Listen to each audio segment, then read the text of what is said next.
Okay, so time to get started. So last time we finished talking about double integrals, and now into triple integrals. Now, first, a quick thing. We spent a lot of time on double integrals because it was our first kind of multivariable integral, right? So triple integrals are, there's more to it, arguably, but really just in dimension, it's really kind of more of the same. It's three-dimensional instead of two. It's going to be, you could probably guess, 3 iterated integrals instead of 2. It's a lot of it is exactly what you would expect, but there's a lot to do with how to draw the pictures and how to visualize, and the visualizing is really kind of the hard part. So since we've seen a form of multiple integral previously, and since there's so much more geometry to worry about, there's going to be, in this discussion, there's going to be less kind of abstract discussion about what's the Riemann sum and stuff like that, and more, let's just get down to business and start doing examples. So, briefly, we like to add stuff up in this class. That's what integrals are, fundamentally. All integrals are where you take a question defined on some sort of a domain, and you chop that domain up into little pieces, and then add up over all the pieces. That's the big picture strategy of integration. So, single variable calculus, one-dimensional domain. Double integrals, two-dimensional domain. We're now going to consider three-dimensional domains. For example, suppose you have mass distributed over a three-dimensional region instead of a two-dimensional.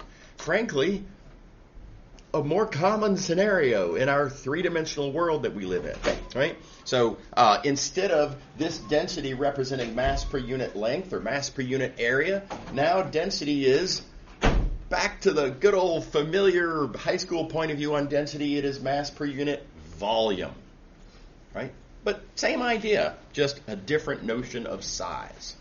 And then millions of other hypothetical examples where I could imagine something distributed over a three-dimensional region.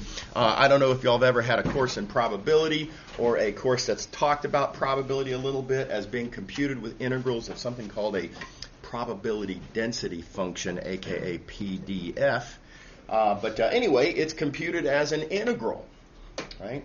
And sometimes you might have a three-dimensional random variable thought of sometimes as a random variable of 3 coordinates. Okay. So again, triple integral would be the natural tool there. So without any attention being given at this point to what application we're interested in, right? We don't want to pigeonhole ourselves. Right? We want our construction to be as broad as possible. So ignoring what it is that we're adding up over a three-dimensional region, let's address how would I add stuff up over a three-dimensional region. So for these purposes, my own little personal mental crutch on this is I like to think about mass, because mass is very relatable, it's very visceral, right? It's concrete, and I don't know, I find it easier to visualize. So don't think about something abstract like probability. Let's think about mass. So if I have a bunch of mass distributed over this solid three-dimensional rectangular box, and I want to compute the total mass, first thing I'm going to do is chop it up into little pieces. Here you go. There's a little piece of that rectangular box. It's got a length and a width, just like if we were doing double integrals, but it now also has a height. So in addition to the usual, as we've previously done, we've talked about how to slice up an interval on the x-axis, delta x and x sub I and all that. And we've talked about how to slice up a little piece of the y-axis, delta y, y sub j, and all of that.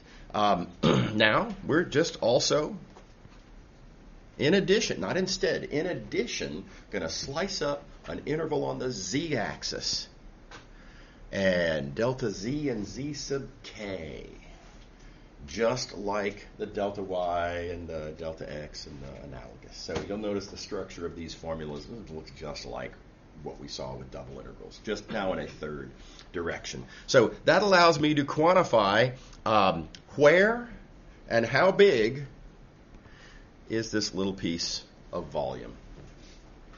And having identified where and how big, that little piece of volume is, now I can start talking about adding stuff up. And again, think mass if you like, but very importantly, we're not pigeonholing ourselves, right? We're not confining ourselves to that one application. But if you were thinking about mass, and if you wanted to talk about how much mass is in that little box, well, here's the volume, length, width, height, right? And I'm multiplying by mass per unit volume, again, for our specific particular example that we're entertaining here, but not that we have to. So mass per unit volume times volume gives us mass, right? Altogether, multiplying these two things gives us mass, which is an accumulating quantity. The whole truly is the sum of the parts. And you take a limit to make the round-off errors go away, as per usual. Okay, so this construction right here is a strategy that we've just now seen and discussed, is how you can compute the total amount of something distributed over a three-dimensional rectangular box, right? And could be anything. We were thinking mass, but it could be probability or work or any number of different things that it might be. Okay, so again, worthy of a name and a notation. We call this a triple integral. This thing right here is a triple integral expressed as a Riemann sum. And just to have a convenient notation, because you can see this notation gets a little bulky sometimes, our little shorthand is this right here. But I emphasize, that's a shorthand, right? And what the triple integral really is this Riemann sum expression right here. We're adding stuff, chopping stuff into little pieces, adding it up, and then taking a limit for round-off errors. Okay, so again, so notice this is just like with double integrals. Same idea, total ripoff, right? Three-dimensional version of exactly what's we've already discussed at length in 2 dimensions. Also, just like in 2 dimensions, just like with double integrals, the book goes deeper than we're going to go here. So the book spends time talking about irregular partitions and test points, which is very important in real analysis, which is not what this course is. So we're not going to worry about this. This is not what this course is about. For continuous integrands, which all of our integrands that we're going to consider are going to be continuous. Possible exception of maybe some that are piecewise continuous where the theorem is still true. These distinctions, these fussy distinctions about irregular partitions that are so important in real analysis make no difference in this convenient context. Okay, all right. So, quick application. Now, this is really just an immediate application. We've talked through already how this can represent mass. You chop up your rectangle in little pieces, whole some of the parts, and on each little part there's a real easy mass per unit volume times volume argument that tells you the little pieces of mass, and you add them up. And so writing that down now with integral shorthand, right, using this same big idea, you could say, all right, well, mass, the whole is the sum of the parts. Right? There is no m-axis. Don't think of dm as being part of an m-axis or something. This just says I'm going to chop this up in 3 directions. It's an intrinsically 3-dimensional domain. This just says look at the amount of mass in each of these individual pieces. Add them all up. And then also, as previously discussed, mass per unit volume times volume gives you those little pieces of mass. So we can see that by arguments like this, you can take lots of different applications and turn them into triple integrals. Okay. All right. Now, how do we visualize this? I have not really drawn much of a picture here. You could very fairly complain that, well, yeah, but is this... let's see here. Is it volume under some sort of surface? Or what's the picture, right, for a triple integral? Very reasonable thing to want to look for. Now, I have some bad news about that. I'm going to segue into that bad news by reminding you first where we're coming from. Here are a couple of kinds of integrals that we've already discussed.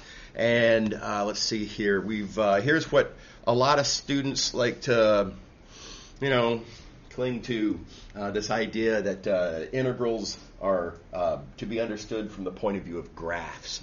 Certainly this one is sold big, sold very hard in single variable calculus classes, and as you all know, I think it's oversold, at least.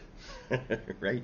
But nevertheless, there's that picture, and then there's this picture here that's kind of the analogous, again, looking at the graph of the integrand, here being a curve, graph of the integrand, here being a surface.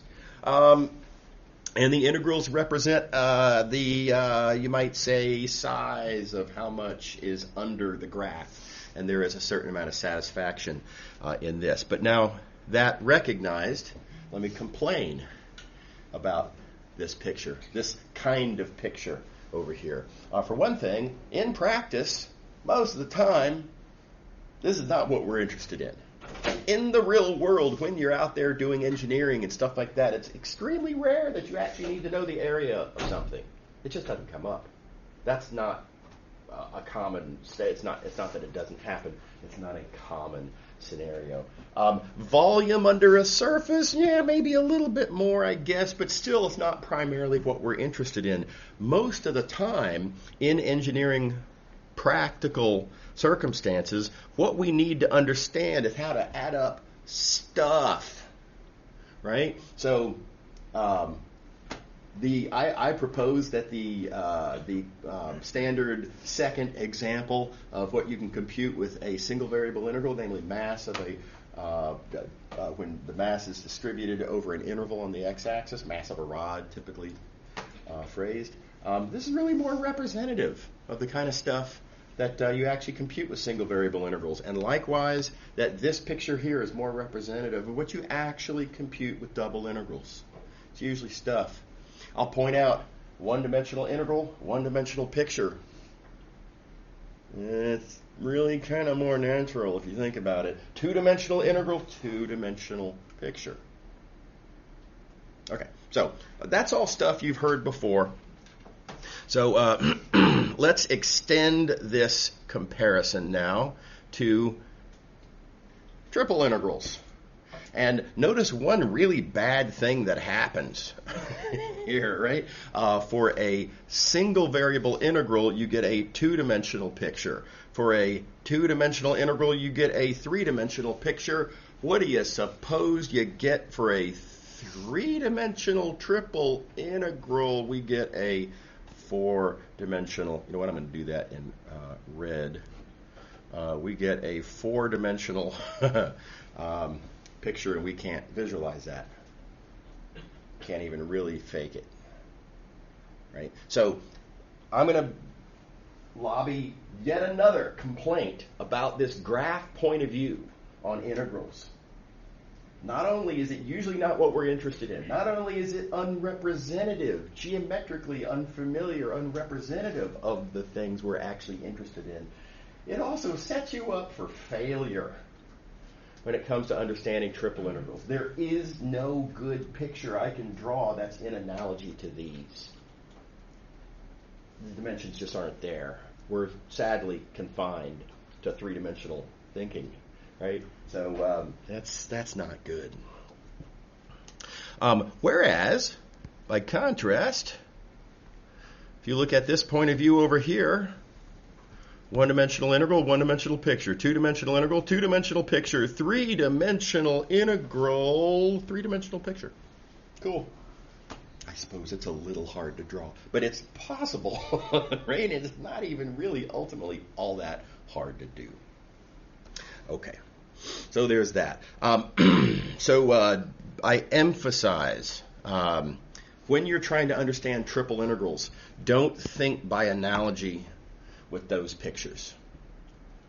It doesn't work, right? You have to try to think by analogy to these pictures, which, again, yet another argument for thinking about single variable integrals like this and double integrals like this. Because the better you can think about those kinds of integrals in these ways, in addition to all the other reasons I've already listed, it sets you up for success in thinking about triple integrals in that analogous way. Okay. All right, last real quick little warning before we move on, and that is, here's what a lot of students do. They're like, yeah, nice speech and all, but look, I'm thinking about single variable integrals this way, and I'm thinking about double integrals this way, and for lack of options, I guess I'll visualize triple integrals this way. And then what happens regularly is those students get confused as to, wait a minute, I have two pictures of three-dimensional regions. How do I know when I should be thinking of it as a double integral and when to be thinking of it as a triple integral? And it's because they're mixing their metaphors, right? So that's a problem that you're going to experience, right, if you don't take this analogy argument seriously. Okay. All right. Enough of that. Well, I pause. Questions? Anybody have a question about any of this? Cool. All right. So, again, there's a lot to develop. I'm going to cut pretty much straight now to our final diagram. Y'all will recognize we drew a diagram almost exactly like this when we were talking about double integrals. And I started... Oh, yeah, question. I'm not going to lie, I'm still kind of confused on the difference between a double and an iterated integral. The iterated integral. Between a double integral and an... double and an iterated, so I feel like I don't know if I'm going to be able to understand what a triple and an iterated is if I don't really kind of get the difference between those. Yeah, so I mean, the short version is, we need to recognize that a double integral is a different thing than a single variable integral, right? With a double integral, you're chopping up a two-dimensional region, and that two-dimensional region's little chopped up pieces are little pieces of area, right? An iterated integral has nothing to do with area. Okay. An iterated integral says you have a one-dimensional interval, and you're going to chop up that one-dimensional interval. And then on each piece, for reasons that are related to whatever problem you're looking at, there is another interval. Again, one-dimensional interval that you want to chop up also. And so it's single variable calculus inside of single variable calculus. A double integral is really, truly a multivariable calculus construction. Now, these two very different strategies can, yes, both be used to compute the answer to a volume under a surface question, but they're different in how they do it. One is about chopping up intervals in succession. The other is about chopping up areas. Okay. So something to I know that's very brief, but right. Okay. All right. Yes. Sorry, with her question, that kind of was with the one-dimensional graph. I don't really understand how you can make a graph that's one-dimensional. No, you can't. Right. So you're right. You're absolutely right. Even in the most simple case where you have only one input variable and only one output variable, even in that simplest of cases, the picture is two-dimensional. Right. My point was that this two-dimensional picture is still representing what I'm going to call a single variable function. And it's a single variable function because there is only one input variable, right? So the function that we're using here to represent something is describing something that's happening one-dimensionally, right? So for example, this function could be mass per unit length. The real-world problem that we're looking at here then is intrinsically one-dimensional. This expression models a one-dimensional problem, right? So taking this expression that models a one-dimensional problem and viewing it with a two-dimensional picture is weird. Does that make sense? That's the complaint I'm making here, and thus the distinction in the pictures. You're okay with that? Yeah. Okay. Is that no? Okay. Yeah. All right. Okay. Okay. So here's our diagram. I'm not going to develop all the details in here, partly because it's not really that different from what we did with double integrals, and partly because, to the extent that it is, it's four-dimensional. right? And I just can't draw the pictures. There are other ways to make the connections that I'm about to assert here that don't involve four-dimensional thinking, but they instead involve subtle, sophisticated points of, delicate arguments that have to be made about limits. And again, not what this course is about. So I'm just going to point out we've already made the connection that applications can be thought of by chopping up into little pieces and making something called a triple integral. Right? If I'm interested in mass, it's not hard to argue that mass is mass per unit volume times volume. Right? That just fits. The pieces fit together.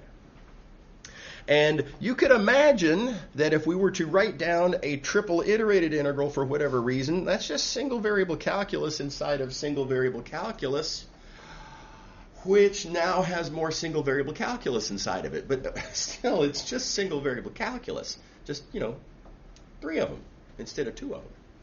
So that's all really analogous. The connection between these is just a longer, weirder conversation, and this is what I am not going to really be able to do. I'm not going to try to imagine our four-dimensional, whatever that is, right, looking at the graph of the integrand, and try to compute with an iterated integral and compute with a triple integral, and then conclude, therefore, that these are the same. It's four-dimensional and weird and unnecessary for what we're doing. So I'm just going to assert, I claim it's very analogous, but I'm just going to claim that triple integrals are iterated integrals as described by this theorem right here. So that's just an assertion. Okay. You'll recognize we find ourselves strategically in kind of an analogous situation. If I want to find the answer, if I want to compute the amount of mass, again, I cannot just claim that it's equal to this four-dimensional thing. I don't even know what a four-dimensional thing is, right? That argument's got problems. Again, if you try to go straight to the iterated integral, along the way, you're going to be making arguments that don't make sense. That doesn't make any sense either. That does not hold any water. So again, we find ourselves having to do this 3-step process. Just like with double integrals, it's just now 3-dimensional instead of 2. Okay, so let's actually do that now, and here we go. You're going to notice how analogous this is to the double integral version of this problem. We want to compute the total amount of mass in something. As previously discussed, triple integral of density.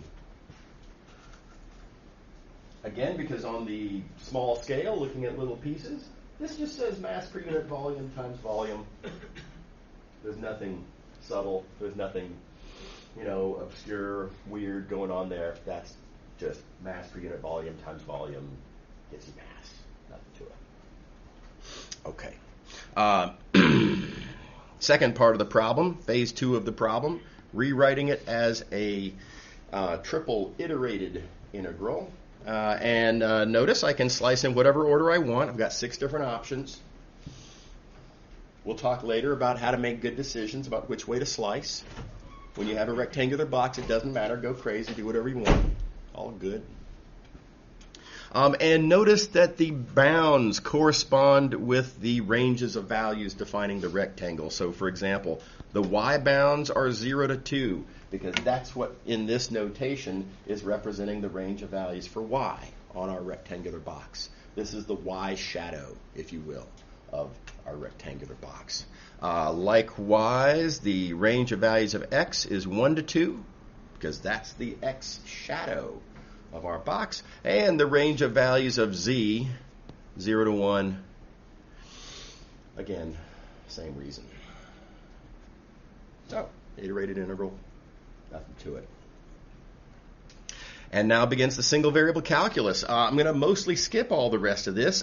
Do notice that I'm using some of the same tricks that I did previously when I'm evaluating this inside integral. I'm going to explicitly indicate the variable that I'm plugging these values in for, right? The 0 and the 1. I'm going to explicitly indicate there so I won't accidentally get confused. And like, look at this expression right here. It's got seemingly, at a glance, what appears to be a bunch of different variables. And it's easy to lose track. Forget that you're doing a z integral, and therefore remember that these numbers plug in only for the z's. That's it. So my little superstition, my little math life hack for how to not mess that up is that little recopy there. And then again, also don't forget what's a constant and what's not a constant, right? So looking at this expression right here, it's tempting to look at that and see a product of three functions. But it's not. As far as this inside integral is concerned, z is my variable, and all the rest of this is constant, right? And so when you integrate constant times z with respect to z, that z turns into a 1/2 z squared, and that's where that result comes from. The constant just carries on down. Okay. Repeat. Right? So same ideas 3 times. Alrighty. So now, where it starts to get challenging geometrically. What if we don't have a rectangular box as our domain? What if it's a weird shape? Right? And I'm going to, before I dive into that, I want to flash back to where we addressed that question for double integrals. And the big idea was, not really much changes. I wanted a color here. Sorry. We get non-constant bounds for the inside integral. That's about it. Everything else is the same. Right? And we also recognize that we can shortcut this picture, right? Don't visualize a volume and cross-sectional areas and stuff like that. We can just keep track of what's going on by looking at this shadow, just looking at what's happening in the domain itself. After all, the domain is the thing, right? This is where the mass is distributed or whatever the application is that you're actually interested in. So step 1, you slice perpendicular to one of the axes.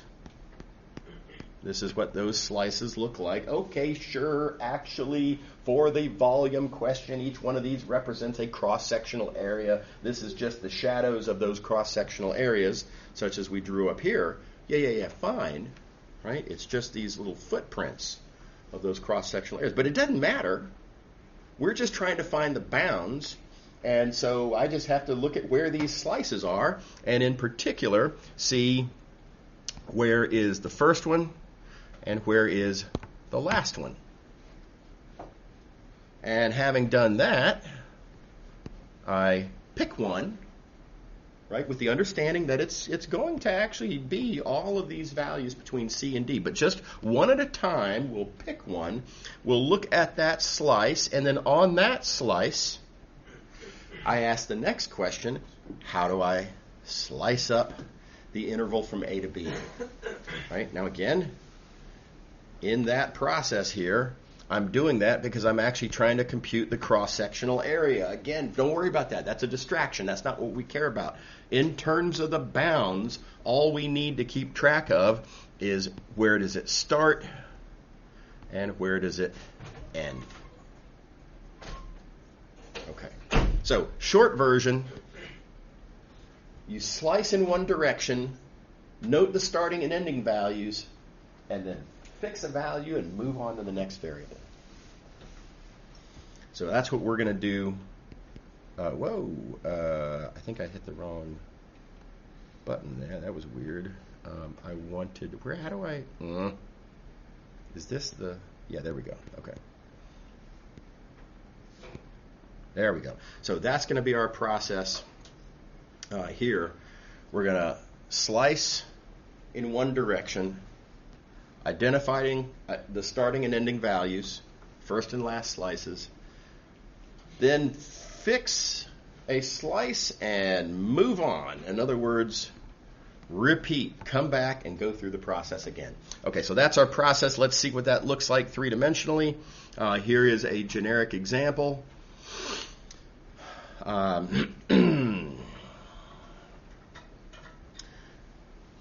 a big lump here in space, right? Let's imagine how I would slice that up. Now, for no particular reason, I'm going to slice first in the x direction. And so I'm going to have to identify where is that sort of first slice and what is the corresponding starting value of x. In the very back, as I'm taking these x slices perpendicular to the x-axis, there is a furthest back point on this lump, right? And then there is also a furthest forward point on this lump. That gives me the ending value. So you got to identify those. Okay. We then fix a value. You know what? I better pick a lighter color. We fix a value of x, whatever. It doesn't matter which one. We look at that cross section, just like we did with double integrals. All right, we're going to fix that cross section. And now, looking only at that cross section, here's where a lot of students get confused. A lot of students forget that you're focused on a single cross section, right? And just like we did here, we're trying to compute something that's happening just on that cross section. In this case, it was cross-sectional area. Find whatever distraction. Don't lose any sleep over what that is. The point is, we're looking only on that slice, only for that one value of that outside variable when we move on to the next variable. So likewise, here we go. Likewise, here, look only on that slice. And on that slice, we can talk about what y slices look like. Slicing this perpendicular to the y-axis. Now here's where you have to use some three-dimensional imagination. There is a slice perpendicular to the y-axis. Geometric appeal. If I have a slice perpendicular to the x-axis like this, and if I slice those perpendicular to the y-axis like I do with the purple, the slices of the slices are kind of like that. Is that cool? Okay. All right, so the first one, there's going to be a furthest to the left point in our x slice. That will give me my y1. And there is a furthest to the right point on my y slice. That will give me my y2. And of course, no surprise, that will depend on x. And so these bounds will be functions of x. And exactly how you find those functions, again, we're going to do a bunch of examples. So that's to come momentarily. Okay. All right. And then, having fixed an x, and now furthermore, having fixed a y, our y slice of our x slice. Now, only this interval. It's certainly not the whole lump. Not interested in the lump anymore. I'm only interested in the lump one cross-section at a time. And for the moment, I'm looking at this cross-section. I'm only interested in that cross-section one y slice at a time. And I am now focused on this y slice of that x slice. And, well, okay. In the z direction, we start there. And we end there. And again, you got to read this from the picture. And again, it's going to depend on which x you picked. And it's also going to depend on the y that you picked. So these z bounds, arbitrarily choosing z on the inside here, not that you have to, but the inside variable, in this case z bounds, will be functions of both of the variables that you'd already picked, both of the variables further to the outside. So let's see what this looks like algebraically in terms of how the iterated integral looks. Let's see here. X goes from x1 to x2. Right? let's see here. Yeah, so then y goes from y1 to y2, but again, those will depend on your x because we're only looking how y ranges over that specific x slice. Again, not interested in the range of values of y over the entire solid. We're only looking at the solid one x slice at a time, so the y bounds will depend on which x slice you're looking at. And then the range of values of z will depend on both x and y. So notice the pattern, the way it looks in the integral itself. These bounds for that integral will be functions of the variables further to the outside. The inside bounds depend on both of the outside variables. How we doing? Is everybody seeing the pattern there? So you want to look for the patterns. You also want to look for the analogy with double integrals and how this is. Again, it's just like double integrals, just kind of with a third step, after the first two. Okay. Again, with the terminology, oh gosh, I need a better color. The integral that a lot of people like to call the first integral is the third one that you're going to compute with. And so please don't call it first. It doesn't really make sense. It's ambiguous. Outside, unambiguous. Totally makes sense. And likewise, the one on the inside, don't call it third, please. I don't know what that means, but you can call it inside. Okay. All right. We've kind of already talked about a lot of these points. Outside to inside, function of the variables further to the outside. And then just a quick reminder, we're going to find the bounds by roughly the same process that we found bounds with double iterated integrals. Namely, we're going to look at the key points. We're going to identify what surfaces they're on. We're going to see what equations describe those, and then we're going to go from there. Okay. All right, so our first example.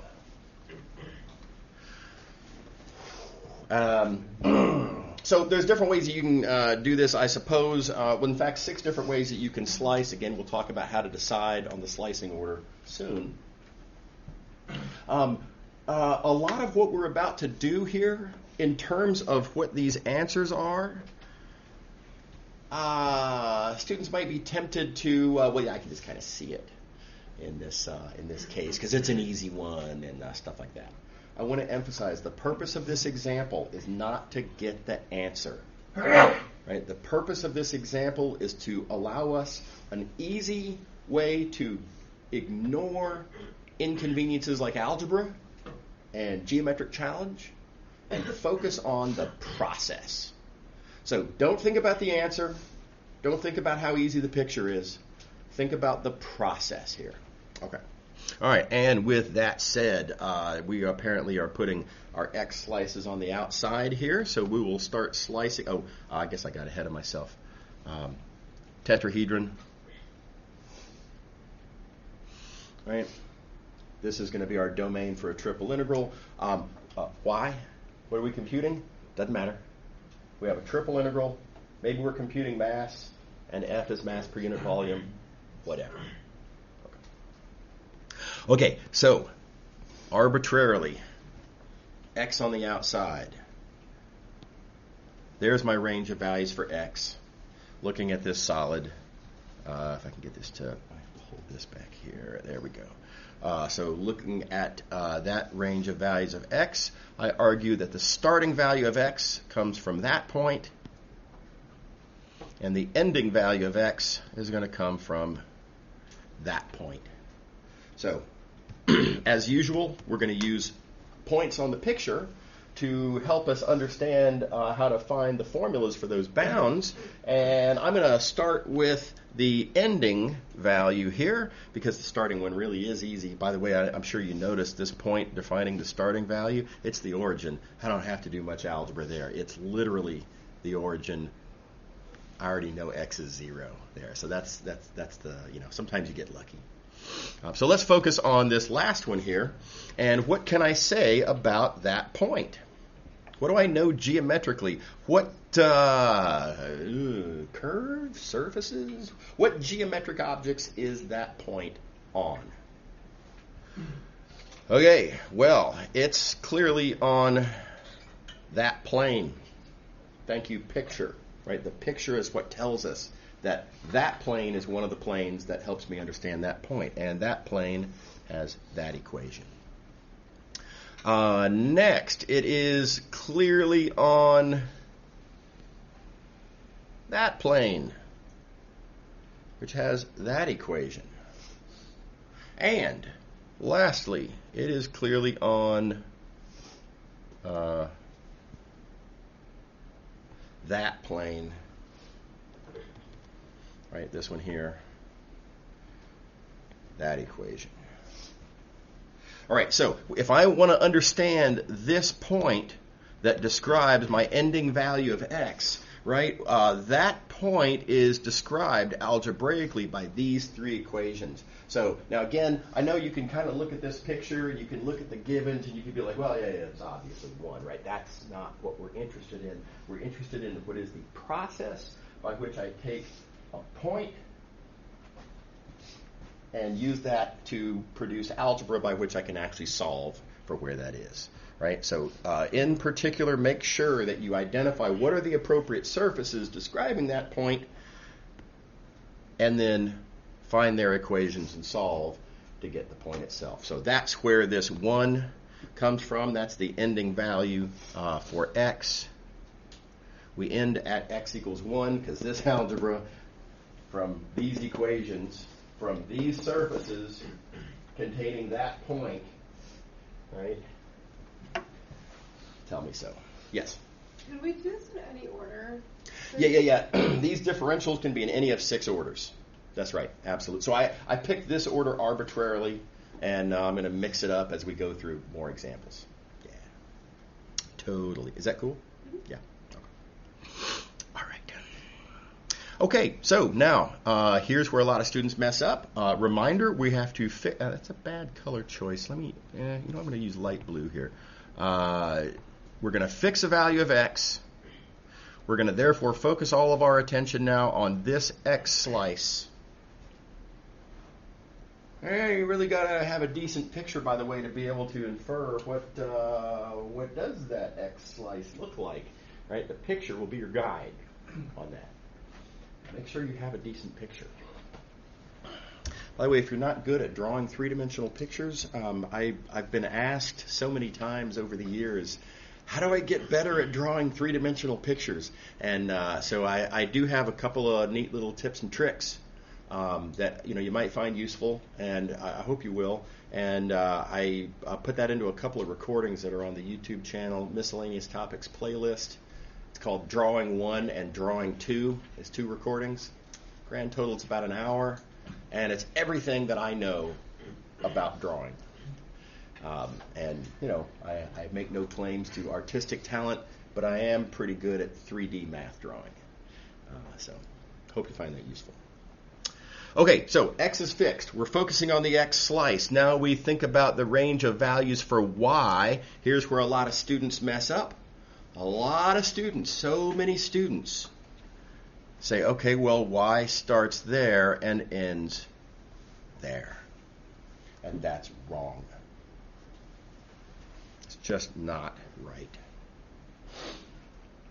Because we understand the solid one slice at a time. We've already done our x slicing. We are now interested only in this x slice. I mean, eventually we'll be interested in all of those x slices as x ranges through the range that we've got identified. But the y bounds we're interested in are not for the solid. It's for just the slice itself. So the fact that there's points way over here, not relevant. Right? So what you want to do instead is look on the x slice itself. And there's the first x slice. There's the first y slice. And proceed, and then there is the last y slice. So let's look at that last y. So the first one is a freebie, of course. The first one is clearly y equals 0. because it's in the XZ plane.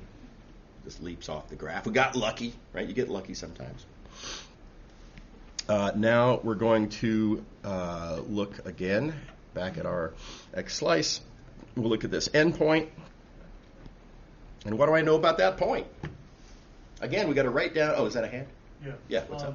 Is there a reason why the x2 points to a point that's not on the slice itself, or is it just because they happen to be the same, like y? You talking about this x2 right here? Yeah. Yeah. No, but that is on one of the slices. It's just not on the one that we're looking at right now. These x slices that I have drawn here, I'm not literally going to pick just that one and for the entirety of the question ignore all others, right? It's just that this is the one that we're looking at for the moment. And in order to understand that X slice, I've got to understand Y and Z activity on this X slice. But I will be looking at all of the X slices.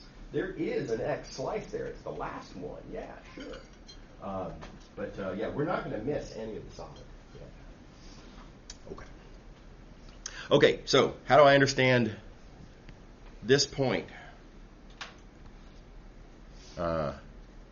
Describing our upper bound for Y. Well, let's not lose sight of the fact that I have, in fact, chosen an X. I am focused on a particular X slice, right, for these purposes. So I like to write X equals X just as a little reminder that, hey, I know what X is. It's X. I'm allowed to use X. It's silly and kind of meaningless, but I find it very helpful and satisfying myself. Now, what else do I know about that point? Well, I also know... Thank you, picture, that it's on that plane right there. The picture tells me so. I wouldn't have been able to conclude that without this picture. Note how important the picture is. You gotta have the picture so you can see which faces, which points are actually on. So that is Z equals 0. And the last thing I know about that point is that it's on this plane right there. Again, that's that one. So I have that equation. All together, then, this upper bound for the Y range is described by that algebra. These three equations I have in purple. Again, easy to solve. Notice the answer I get is a function of X as it is allowed to be. And so that is my second upper bound.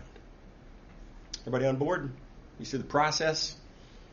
Again, the geometry is not what's challenging here. It's making sure that we see precisely the process that we'll be following. Okay.